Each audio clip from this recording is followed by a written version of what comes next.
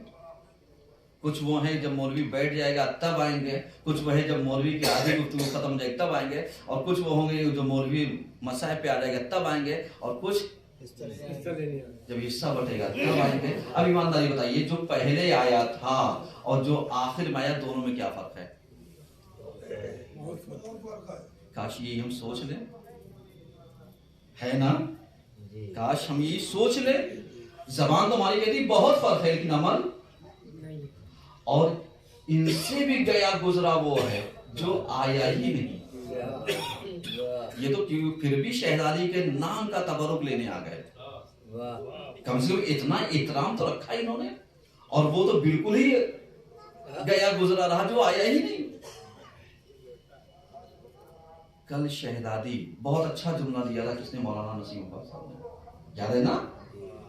جو لوگ تھے وہ بھی، اور جنہوں ان کو نہیں پتا تھا وہ آن لائن مجلسیں سنی ہوں گی، انہوں نے چل رہی ہیں۔ انہوں نے کیا کہا؟ انہوں نے یہی کہا یہ غم کس کا ہے؟ کس کا ہے؟ شہزادی کا ہے۔ آج ہم سید کے نام پر اپنے آپ کو فخر محسوس کرتے ہیں کہ صاحب ہم سادات سے ہیں، صحیح ہے نا؟ کرتے ہیں، اور تمہاری جدہ کا مسائب ہو رہا ہے، مجلس ہو رہی، تم ہی غائب ہو۔ اب تم پلٹ کر کے دیکھو، پتہ نہیں بنے تو نہیں ہو، کیونکہ بنے ہوگے تو ڈاؤٹ فل ہے، حقیقی ہوگے تو عزادار ہوتے، کیونکہ اگر کسی کے گھر میں میت ہو جائے اور گھر والے غائب ہو جائیں، یہ فکر ذرا سا رکھیے گا، کسی کے گھر میں میت ہو اور گھر والے غائب ہو جائیں، ہر کوئی پوچھے کہ کہاں ہو؟ تو یہ سادات کے لیے ایک سوالیہ نشان ہے۔ جا کر کے میری بات سوچئے گا کہ شہزادی کا ایام فاطمیہ ہو اور غائب ہوں فرش رضا سے، تمہاری جدہ کا ہے، معمولی بات نہیں ہے۔ یہ تو خدا کا شکر ادا کیجئے کہ جو ہی میں اتنا بڑا پلیٹ فارم ملا ہوا ہے، ورنہ سب کو تو برپا کرنے والوں میں ہونا چاہیے تھا۔ شہزادی کے نام کے اوپر جتنی بھی مجلسیں آپ برپا کرنے کم ہیں، صحیح ہے نا؟ لیکن اگر ہم اس میں نہیں ہیں تو کم سے کم شرکت کرنے والوں میں رہیں، ہاتھ بٹانے والوں میں رہیں، ورنہ آپ ایمانداری سے بتائیے یہ ایام ادائے فاطمیہ کس کے لیے ہے؟ کیونکہ 20 دن کے ایام ہم اسی لیے تو ان کے منا رہے ہیں، تاکہ جس طریقے سے محرم کے 2 مہینہ 8 دن ہم غم مناتے ہیں، کم سے کم یہ 20 دن غم منائیں۔ 75 دن سے لے کے 95 دن کی روایت کے بیچ میں ایک دن چھوڑیے کہ چوتھے امام کی ولادت کریں گے، لیکن جیسے آپ 7ویں امام کی ولادت کو نظر انداز کر دیتے ہیں 7 سفر پر، کرتے نہیں کرتے ہیں؟ کرتے ہیں۔ کیوں کرتے؟ ولادت نہیں ہے، لیکن چونکہ غم جو چل رہا ہے وہ چل رہا ہے 2 مہینہ 8 دن۔ ایسے ہی ایام فاطمیہ کو میں یہ نہیں کہتا کہ آپ محفل نہ کیجیے، اسی دن امام کی محفل کیجیے، بقیہ آپ ایام فاطمیہ کے غم کو منائیے، شامل رہیے، شمولیت رکھیے، شرکت رکھیے۔ آج ہم بڑے آسانی سے یہ کہہ دیتے ہیں کہ صاحب جو سب سے آخری مجلس ہوگی اس میں چلیں گے۔ کبھی آپ سوچئے گا جا کر کے سب سے آخری مجلس کا مطلب کیا ہوا جانتے ہیں؟ بالکل ویسے ہی جیسے آپ اسٹیشن پہ چلے جائیے اور آپ بے ہدف کے کسی بھی ٹرین پہ بیٹھ جائیے، ہم اسٹیشن جائیں گے، جب مرضی جو ٹرین ملے گی اس پہ بیٹھ جائیں گے۔ اب دیکھیے وہ ٹرین آپ کو کہاں پہنچاتی ہے، کہاں پہنچائے گی؟ ہو سکتا ہے مقصد تک پہنچائے، ہو سکتا ہے نہ پہنچائے، لیکن ٹرین ملی کہاں پر؟ وہی اسٹیشن پر۔ اب یہ اور بات ہے کہ اس کا رخ کدھر جانے والا ہے کدھر آنے والا ہے وہ پتا نہیں، لیکن ملی تو اسٹیشن پر۔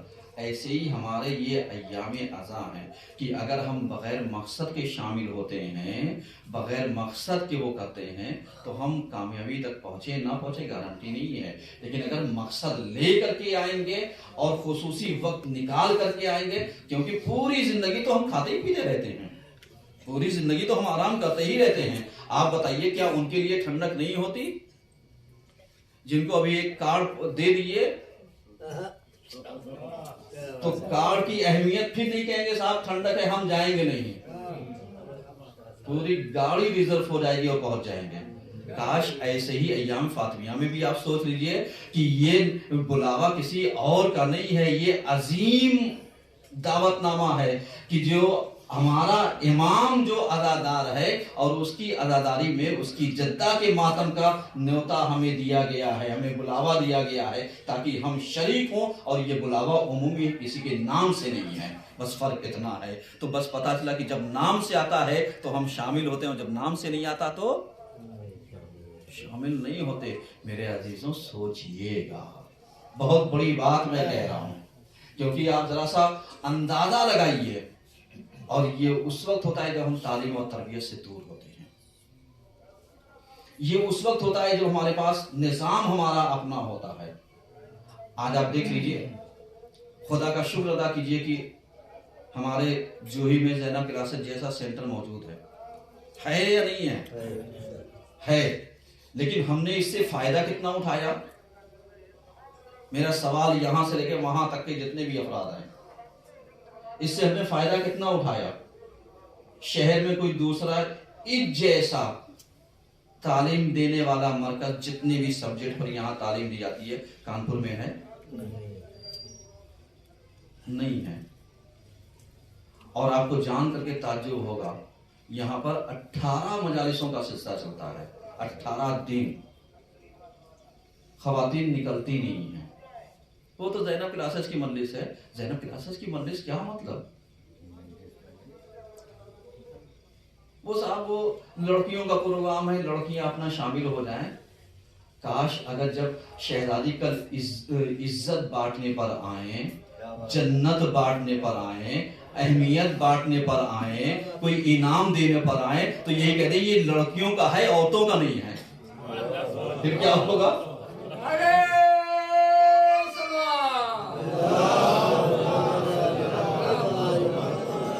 غور کر رہے ہیں؟ تقریباً 34 موضوع پر گفتگو چل رہی ہے زینب کلاسز میں. 34 موضوعات، 34 ٹاپک پر مجلسیں ہیں. آپ سوچ رہے ہیں کیا مل رہا ہے آپ کو؟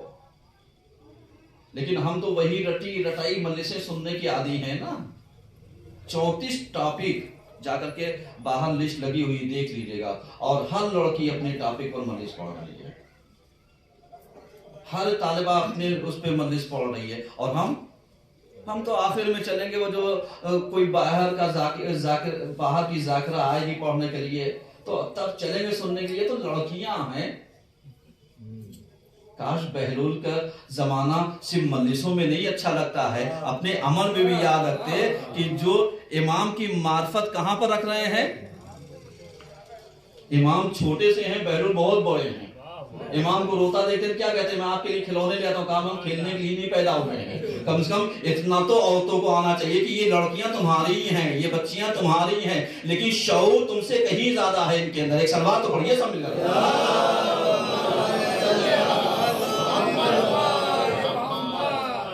غور کر رہے ہیں؟ 34 موضوعات ہیں. آج کل ذاکرہ کو یا ذاکر کو بلائیے، موضوع دے کر کے پڑھائیے اور وہ اپنے موضوع سے نہ بھٹکے. ہم نے یہیں پر دیکھا ہے کچھ علماء سے ہم نے موضوعات کا تقاضا کر دیا اور انہوں نے مجلس پڑھنے سے انکار کر دیا کہ صاحب آپ اس ٹاپک پر مجلس پڑھیے، تو کہا نہیں پڑھ پائیں گے. کیا مطلب؟ اس کا مطلب آپ سمجھ رہے نا؟ اس کا مطلب آپ ذرا سا غور و فکر کیجئے کہ آپ جب ایک سرمایہ خرچ کر رہے ہیں تو کم سے کم مختلف موضوعات پر ملاحظہ کرنے کی کوشش کیجئے تاکہ ذاکر اور ذاکرہ جو آئے وہ آپ کو کچھ نہ کچھ دے کر کے جائے. لیکن جب آزاد ہوگا تو جتنے نکات اس کے پوری زندگی کے اچھے ہوں گے وہ کہیں جا کر کے وہ لے جائے گا. سمجھ رہے یہ سب چیزیں ہیں. لیکن پھر میں کہہ رہا ہوں کہ ابھی زینب کلاسز میں نویں بیچ کے ایڈمیشن چل رہے ہیں. تعلیم 1 جنوری سے شروع ہو گیا. سمجھ رہے ہیں ابھی بھی موقع ہے ان افراد کے لیے کہ جو یہاں پر ہیں اور جو نہیں ہیں ان کے لیے آن لائن سویدھا بھی ہے کہ وہ آن لائن کلاسیں جوائن کر لیں. کیونکہ نہ سے ہاں تو رہے گا جو شہر کی ہیں یعنی سفر کر کے آنا دقت ہے وہ یہی کر لیں. کم سے کم 3 دن شامل ہو 3 دن آن لائن پڑھ لیں, 3 دن شامل ہو 3 دن آن لائن پڑھ لیں تاکہ آپ کو بھی آنے میں دقت نہ ہو اور جو نزدیکی ہیں وہ کوشش کریں شامل حال ہوں. کیونکہ یہ موقعات اللہ کا شکر ہے 9 سال ہو رہے ہیں زینب کلاسز کو چلتے ہوئے اور 34 موضوعات جا کر کے عورتوں سے پوچھئے گا جو شریک ہو رہی انہیں مل کیا رہا ہے. 18 دن کی مجلسوں میں 34 ٹاپک اگر سننے کو مل جائے کتنی بڑی بات ہے. لیکن ہم تو گھر سے نکلتے ہی نہیں ہیں. نکلنا برپا کرنا تو مولانا نمدار کہہ رہے ہیں مرچیں لگ جائیں گے. برپا کرنا تو دور کی بات ہے, شامل ہونا پسند نہیں کر رہے ہیں.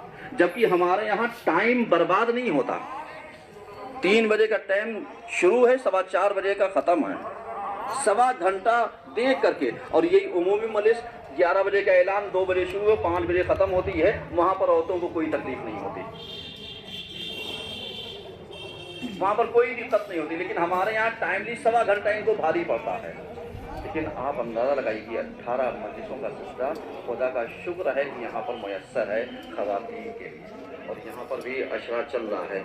آخری مجلس منگل کے دن ہوگی یعنی شکیبہ زینب خطیب انقلاب کہلاتی لکھنؤ کی ہے, جو آئیں گے منگل کے دن 2 بجے مجلس شروع ہوگی. میں پہلے ہی اعلان چونکہ ہمارے یہاں 29 کے حساب سے, چاند چاہے 29 کا ہو چاند چاہے 30 کا ہو, 29 کے حساب سے یہ پورا پروگرام چلتا ہے. اور ہماری